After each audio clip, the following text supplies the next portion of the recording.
Greetings once again, my fellow horror fanatics. Your host is back, and for this particular episode, I'm actually not going to be doing a food or beverage review.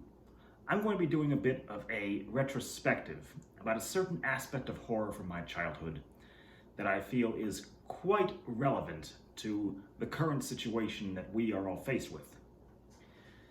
Because I understand people's frustrations about this viral outbreak, as well as their anxieties, their fears.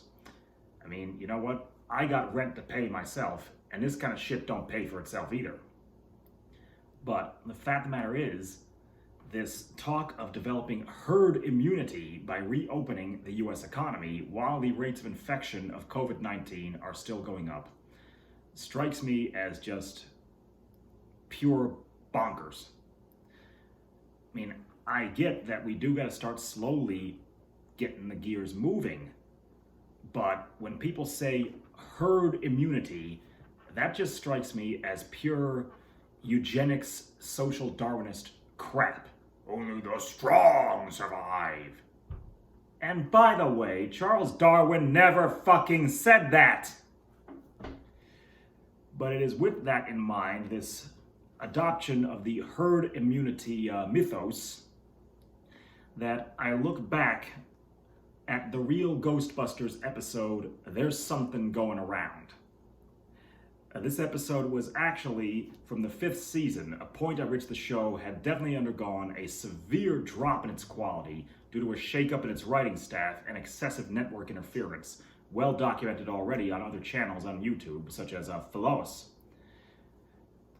But this particular episode always stuck with me because some of its visuals were pretty jolting, and it's especially relevant right now because of some of the policies that are being talked about being implemented.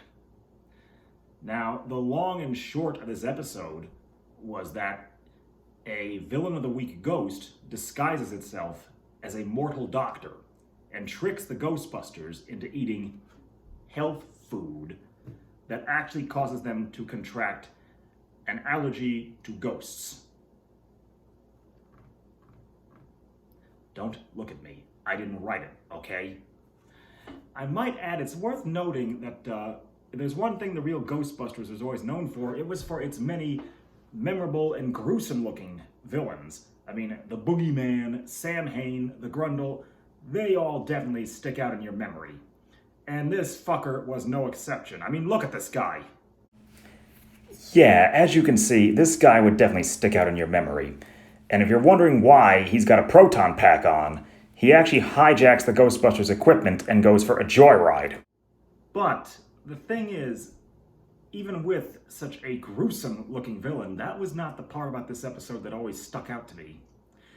What did was the whole allergy to ghosts itself, because it didn't manifest in our heroes suffering from coughs or sniffles.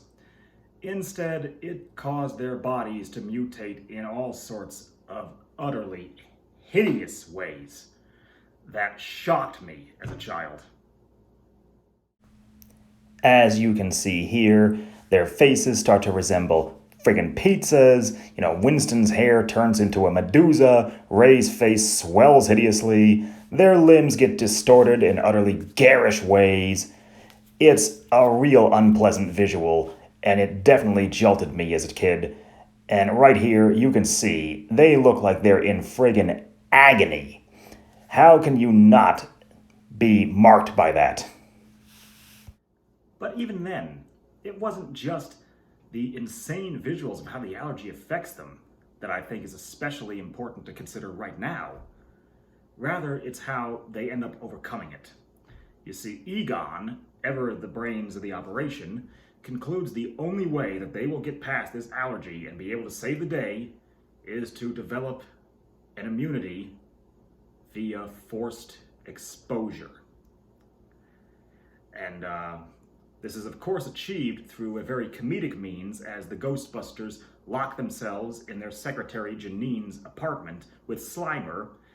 And while Janine and Lewis, and by the way, it's worth noting, this episode was the first appearance of the character Lewis that was played by Rick Moranis in the films. Anyhow, Janine and Louis cower outside while a whole bunch of wacky cartoon sound effects go off on the inside. The door opens, the apartment's trashed, full of slime, but the boys and Grace are cured. They're able to rally the troops, save the day, bust the ghosts. But when you look at those visuals of what this allergy is supposed to be doing to them, consider what it must have been like to force themselves through that. And that's the part about this whole herd immunity to COVID-19 that I find particularly worrisome. An attitude of, we'll just tough it out and let people suffer through a debilitating, painful, torturous infection, as long as we all get to be tough guys in the end. So, some of the things I've said here may offend.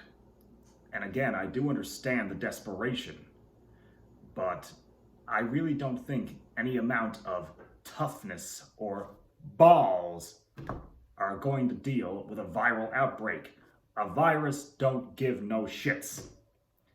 So, to close this retrospective off, I really just gotta reiterate, please, people, take precautions. Wear masks and gloves in public, wash and disinfect your hands continually, and keep your distance.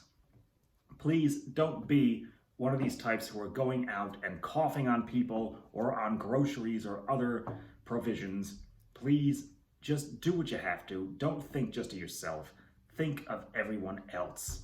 Be like the Ghostbusters, thinking of how the city of New York will succumb to the ghost plague if they don't save the day.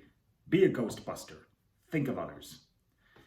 As always, I am your host, the Nightmare Nerd. Thank you all for watching, subscribing, following Facebook, Twitter, and Instagram. Keep your eyes for my articles on House of Tortured Souls. Keep out for the House That Screams podcast, where I am a frequent guest. Eat, drink, be scary, and enjoy, folks.